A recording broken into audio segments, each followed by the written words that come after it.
वो बेचारे अपने घर से उड़कर बाहर नहीं जा सकते। देखे हैं ना पक्षी, हम लोग तो अपने भारतवर्ष में हमेशा देखते रहते हैं इस बात। उनके शरीर में पंख उगे नहीं रहते हैं, पंख बाद में उगते हैं पक्षियों के। पहले तो लाल लाल केवल चमड़ा जैसा रहता है, बहुत सुकोमल। पहले तो अंडा में रहते हैं और अंडा फूटता है, इसके बाद वो निकलते हैं अंडे में सब। कई दिनों के बाद धीरे धीरे पंख उगते हैं, और जब पंख डेवलप्ड हो जाते हैं तब वे उड़ते हैं। उड़ते हैं तो बहुत कम दूर जाते हैं, बहुत दूर नहीं जा सकते। लेकिन शुरू में तो कहीं उड़ ही नहीं सकते, अगर अपने घर से बाहर हुए तो गिर जाएंगे नीचे। इसलिए वो बहुत सतर्क रहते हैं, वो बाहर नहीं जाते हैं। यह सृष्टि की रीति है। मनुष्यों के बच्चे भी तो कहाँ पहले बाहर जाते हैं। बाहर जाने की बात तो दूर है, भीतर खड़ा भी नहीं होते हैं, बैठते तक नहीं है है ना। और हम सब लोगों का ही जन्म इसी तरह से हुआ है, लेकिन आज तो भूल गए हम लोग कि हम इस तरह से बच्चा थे कि बच्चे को आप बैठा नहीं सकते। बैठना कई दिनों के बाद लड़का सीखता है, धीरे धीरे पकड़ पकड़ करके माँ बैठाती है, चाहे कोई दूसरी बच्ची, तो हमेशा लेटे लेटे। और वो लेटने में भी हमेशा उतार, करवट नहीं बदल सकता, कुछ भी नहीं कर सकता। तो पक्षियों के जो पंखहीन बच्चे होते हैं वो इस तरह से पूर्ण रूप से अपने माँ पर आश्रित रहते हैं। और माँ या पिता बाहर जाते हैं उड़ करके, और वो कोई फल कीट पतंग चुन करके लाते हैं, तो बच्चों के चोंच में देते हैं खाने के लिए। तो वे बच्चे कभी कभी क्या होता है कि जब माता पिता बाहर रहते हैं, मादा पक्षी और नर पक्षी जो बाहर रहते हैं, तो कभी कभी घूक बोलते हैं, घू घू करोती थी घूक, जैसे उल्लू उल्लू बोलते हैं तो कांप जाते हैं बच्चे। यद्यपि उल्लू उनको मारने नहीं आता है, लेकिन उसकी आवाज सुन करके उनका कलेजा दहल जाता है। छोटे छोटे बच्चे रहते हैं, अगर पंख होते तो उड़ करके भाग जाते हैं, लेकिन उल्लू की आवाज सुनते हैं। और कभी कभी उनको भूख लगती है, तो भूख लगती है तो कहीं जा नहीं सकते, उड़ नहीं सकते, तो वे मां की प्रतीक्षा करते हैं। अजात पक्षा इव मातरम खगा, से अजात खग्गा खगा मातरम इव। तो जरा विचार कीजिए कि छोटे छोटे बच्चे पक्षियों के कितनी तत्परता से मां की प्रतीक्षा करते होंगे। कब मां आएगी, हमको उल्लू से बचाएगी, उससे बचाएगी और हमारे लिए भोजन लाएगी। तो कभी कभी मां नहीं आती है, अगर हवा जोर की चलती है, पत्ते आपस में खड़खड़ाते हैं, तो बेचारे पक्षी सोचते हैं बच्चे की मां आ गई, तो ऐसे भी वो चोंच खोलते हैं। उनको पता नहीं होता है कि मां नहीं है, वो पत्तों की खड़खड़ाहट को सुन करके चोंच खोलते हैं कि मां आ गई, मां आ गई। लेकिन वो प्रतीक्षा करते रहते हैं कि मां आएगी तो हमारा पोषण करेगी, हमको खिलाएगी पिलाएगी। वो बेचारे जा नहीं सकते, साधनहीन है, पंख नहीं है, कुछ नहीं है। तो जैसे पक्षियों के पंखहीन बच्चे अपने माँ की प्रतीक्षा करते हैं, इसी तरह हे कृष्ण, मेरा मन आपको देखने के लिए प्रतीक्षा कर रहा है, छटपटा रहा है। तो इस दृष्टांत से भी संतोष नहीं हुआ वृत्रासुर को, तो दूसरा दृष्टांत दे रहे हैं। स्तन्यम जथा वत्सतरा क्षुधारता, जैसे वत्सतरा गाय के बिल्कुल नए जन्मे हुए छोटे छोटे बच्चे बंधे रहते हैं घर पर, लेकिन क्षुधारता भूख से व्याकुल होकर के जैसे अपने माँ की प्रतीक्षा करते हैं, वैसे मेरा मन आपकी प्रतीक्षा कर रहा है। इस दृश्य को भी देखे हैं हम लोग। इधर तो कोई ज्ञान ही नहीं हो सकता आदमी को। कभी बछड़ा देखा न गाय देखा, बस वही कुत्ता लेकर घूम रहा है, उसको क्या ज्ञान होगा। घर पर बंधा हुआ बच्चा गाय का कितना बोलता है, रोता है गाय माँ के लिए। इसको कोई देखेगा तब तो भागवत समझेगा ना। केवल डॉग लेकर घूमा है, वो क्या समझेगा इस बात। श्रीमद् भागवतम में जितने भी दृष्टांत हैं 95% गांव के हैं, लेकिन गांव के लोग भागवत बहुत जल्दी समझ सकते हैं। ये बिल्कुल सत्य बात। कम से कम जो इन दृश्यों को जो देखे हैं तो समझ सकते हैं।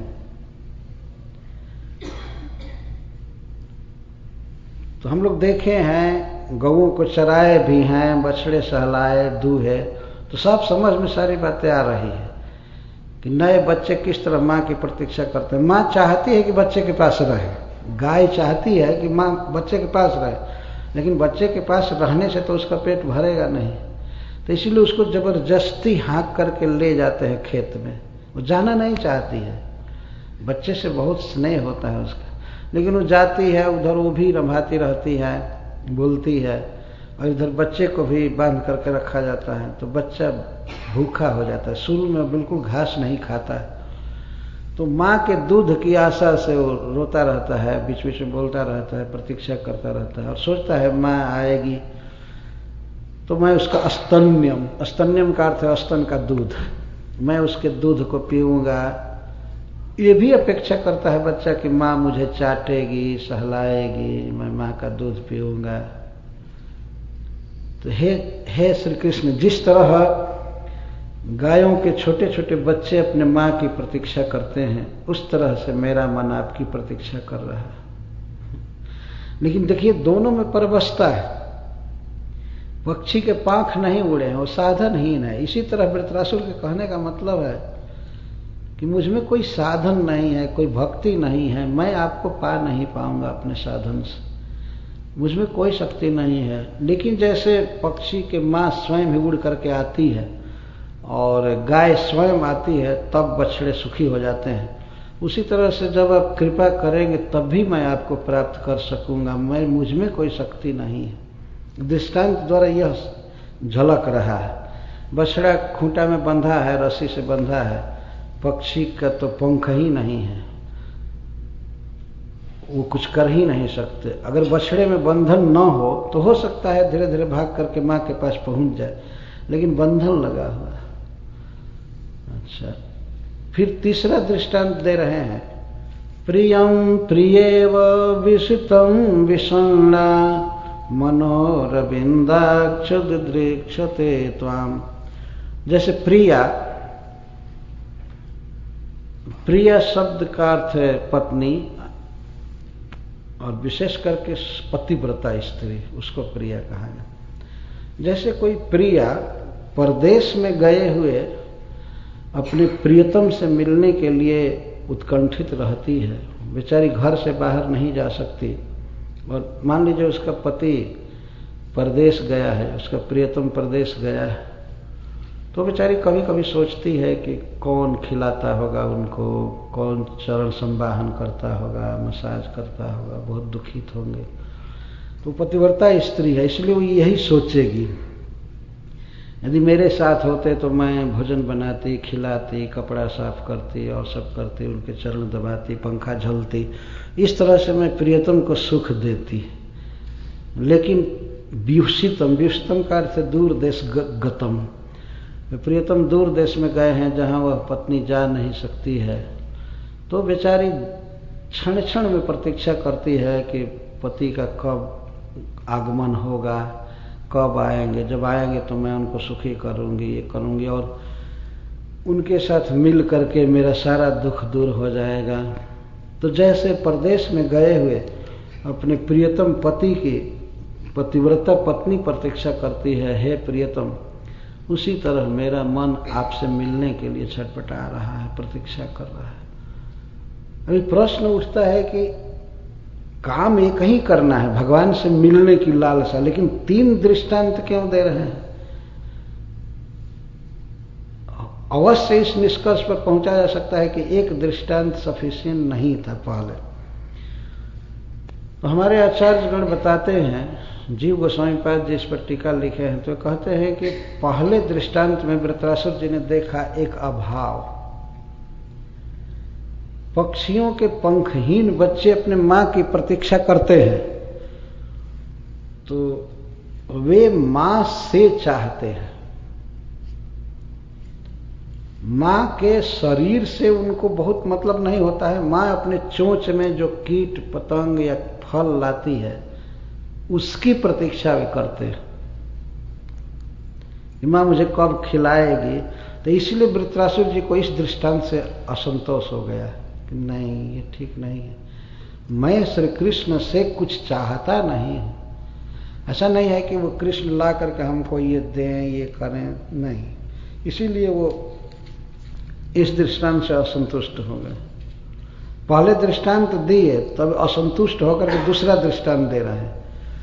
तो याद रखना चाहिए कि पक्षियों के जो बच्चे होते हैं वे माँ के शरीर की चीज नहीं लेते हैं, वो शरीर से बाहर का कीड़ा चाहे फल कुछ लेते हैं। तब वृत्रासुर जी को ये ध्यान है कि नहीं नहीं, मैं इस तरह से श्री कृष्ण से कोई धन संपत्ति और बाहर की चीज नहीं लेना चाहता, मुझे तो श्री कृष्ण से मतलब है। तब उन्हें स्मरण आया कि वत्सतरा क्षुधारता मातरमिव, जैसे गायों के छोटे छोटे बच्चे भूख से व्याकुल होकर के अपने माँ की प्रतीक्षा करते हैं, उस तरह से मेरा मन आपकी प्रतीक्षा कर रहा है। इस दृष्टांत पर उन्हें कुछ संतोष हुआ, क्योंकि गाय का बच्चा गाय के भीतर का दूध चाहता है, गाय से बाहर की सामग्री वो नहीं चाहता। कम से कम ये बेटर दृष्टांत है कि गाय के थन से दूध निकलता है, तो बच्चा जो भी चाह रहा है वो गाय के शरीर से संबंधित वस्तु ही चाहता है। वो भी चाहता है कि माँ मुझे चाटेगी, मुझे सहलाएगी। तो इस प्रकार इस दृष्टांत में पहले दृष्टांत से विशेषता है, लेकिन फिर भी वृत्रासुर जी ने सोचा यह ठीक नहीं है। गाय का बच्चा भी माँ के दूध को पी करके कभी कभी संतुष्ट हो जाता है और फुदकने लगता है, घूमने लगता है, गाय की अपेक्षा नहीं रखता है। देखे ना, जब पेट भर जाता है तब वो गाय से दूर खेलने लगता है। उस समय गाय से मिलने की उसकी उत्कंठा शांत हो जाती है। तो वृत्रासुर जी को इस दृष्टांत से भी असंतोष हो गया। नहीं नहीं, मैं ऐसा नहीं हूं कि श्री कृष्ण के देह से ही, श्री विग्रह से ही कुछ पा करके और मैं संतुष्ट हो जाऊं। तब उन्होंने तीसरा दृष्टांत दिया, इस पर उन्हें संतोष हो गया। जो परदेश में गए हुए अपने प्रियतम पति की पत्नी प्रतीक्षा करती है, तो वह यदि पतिव्रता है तो पति से अपेक्षा नहीं करती है, उसकी इच्छा केवल सेवा करके उनको सुखी करने की होती है। वो सोचती है कि आएंगे तो मैं इस तरह से उनको बनाऊंगी, खिलाऊंगी, चरण संवाहन करूंगी या पंखा झलूंगी, इस प्रकार से उनसे बातें करूंगी, को सुखी करूंगी और वे हमको सुखी करेंगे। तो इस तरह से पत्नी के मन, पतिव्रता पत्नी के मन में अपने पति के सुख की ही इच्छा रहती है, उनसे सुख पाने की इच्छा उसको नहीं रहती।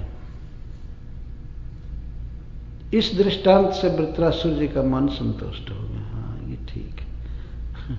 इसलिए 3 दृष्टांत दिए। अजात पक्षा इव मातरम खगा, स्तन्यम जथा वत्सतरा क्षुधार्ता, प्रियम प्रिये व विषितम विषण्डा, मनोरविंदाक्ष दिदृक्षते त्वाम। परदेश में गए हुए अपने पति की चिंता करके पतिव्रता स्त्री विषण्डा, विषाद में भरी रहती है। हाँ, तीनों दृष्टांतों में परवशता है, साधक की ओर से बंधन है। वो बेचारी स्त्री नहीं जा सकती अपने पति से मिलने के लिए, उसके पास इतना साधन नहीं, कुछ नहीं, और सामाजिक भी छूट नहीं होती है कि वो जहां तहां जाए। तो यह परवशता है। बछड़ा भी खूंटे में बंधा हुआ है और पक्षियों के पंख नहीं होते। तो इस तरह से वृत्रासुर कह रहे हैं कि हे प्रियतम, मुझ में कोई शक्ति नहीं है, साधन नहीं है, मैं बहुत दुखी हूं।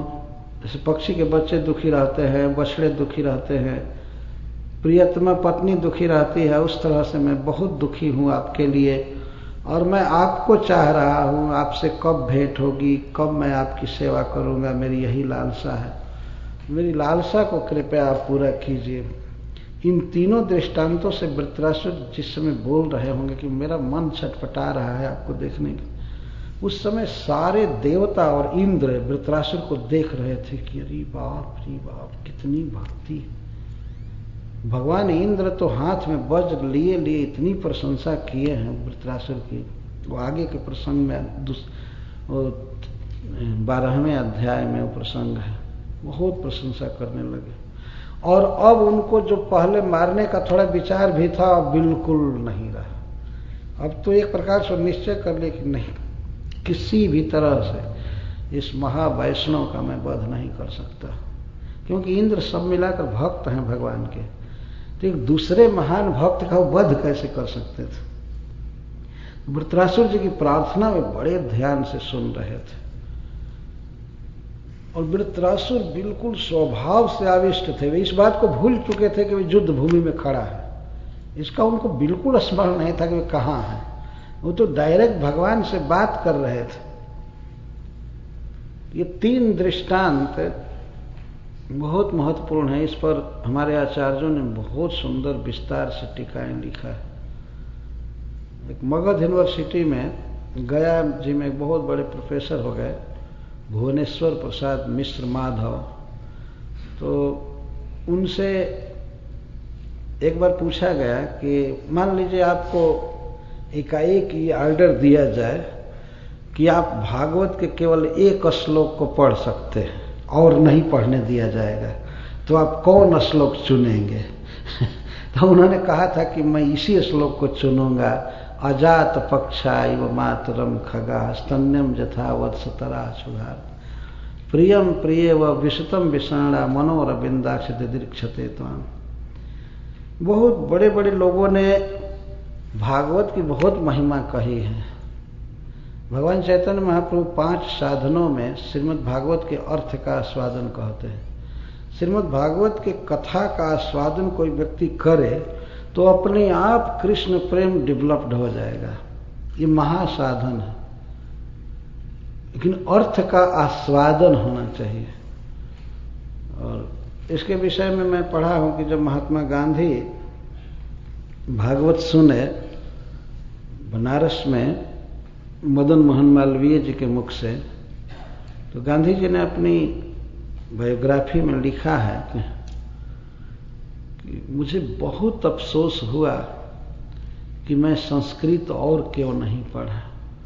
जब मदन मोहन मालवीय जी के मुख से उन्होंने कथा सुना भागवत का, तो वो पछताने लगे कि यदि मुझे शुरू में भागवत का पता होता तो मैं संस्कृत और पढ़ा होता और मैं प्रतिदिन बहुत देर तक भागवत पढ़ता रहता। लेकिन उस समय तो वे वृद्ध हो चुके थे। मदन मोहन मालवीय जी जो बनारस हिंदू यूनिवर्सिटी बनाए हैं, वे भागवत कहते थे। तो गांधी जी का फोटो भी है, किस तरह मदन मोहन जी बैठे हैं उनके साथ। तो भागवत सुन करके उनको बहुत अफसोस हो। पहले ये पता ही नहीं था इस रस का कि इतना बड़ा खजाना ये है। श्रील प्रभुपाद जी इस ग्रंथ पर पूर्ण विश्वास करते थे और इसी को लेकर के वे अमेरिका आए। भागवत के प्रथम स्कंद के 3 खंडों को भाई जी हनुमान प्रसाद पोद्दार ने जयदयाल डालमिया ट्रस्ट से प्रिंट कराया। प्रभुपाद जी उनसे निवेदन किए थे कि हम हमारा एक ग्रंथ प्रिंट कर दीजिए, तो भाई जी हनुमान प्रसाद पोद्दार जी ने उसको प्रिंट कराया। एक जयदयाल डालमिया ट्रस्ट है, वो आज भी है, तो उसने आर्थिक सहायता किया भाई जी के कहने से। तो प्रभुपाद जी वो 3 खंड भागवत लिए अपने बक्से में, और अमेरिका पहुंचने पर जब यहाँ के लोगों की दशा उन्होंने देखा, तो उस समय उन्होंने एक गीत लिखा है छोटा सा बंगला में। तो प्रभुपाद जी लिखते हैं, उसका आशय यह है कि हे कृष्ण, हमको क्यों यहाँ लाए, किलागी अनिला है था कर एबे गति। क्यों हमको लाए, हम यहाँ क्या कर पाएंगे। जब यहाँ के लोगों का खान पान देखे पशु से भी बदतर, पशु भी इतने गिरे हुए नहीं होते। उन्होंने देखा कि हम कुछ कर ही नहीं पाएंगे, हमको क्यों आप लाए।